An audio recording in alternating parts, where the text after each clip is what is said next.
لو عندك كوبايه من الدقيق وبيضه واحده فقط هتعملي احلى كيك في 5 دقايق، وكمان صوص شوكولاته بدون اي تكلفه. اول حاجه هنا معايا كوبايه من السكر، معايا كمان كوبايه من اللبن، 5 معالق كبار من الكاكاو الخام، وباكت من الفانيليا. وضربت كده كل المكونات في بعض، قسمتهم، حطيت كده مالي المج عشان ازين بيه صوص شوكولاته. شايفين تقيل وحلو ازاي؟ والنص التاني هضيف عليه بيضة، وكمان ضفت عليه كمان باكت من الفانيليا، وتلت كوباية من الزيت.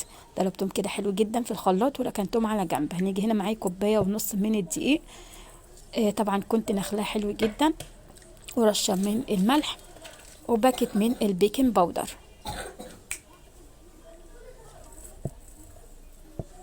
هقلب كده كل المكونات في بعضيها.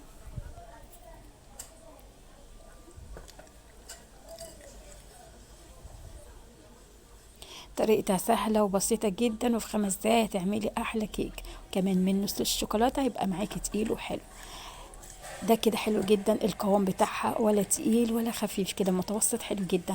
طبعا عجب الفيديو لحد هنا ما تنسيش يعمل لايك واشتراك، فضلا وليس امرا. ما تنسوش تشيروا الفيديو وتعمل لايكات كتير عشان يوصلكم كل جديد من قناتي.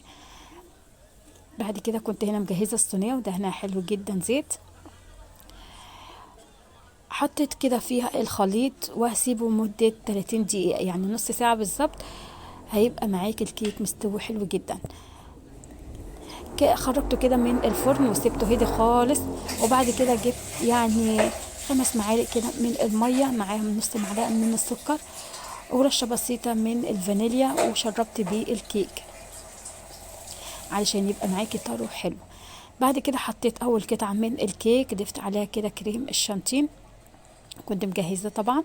وبعد كده هضيف القطعة التانية من الكيك،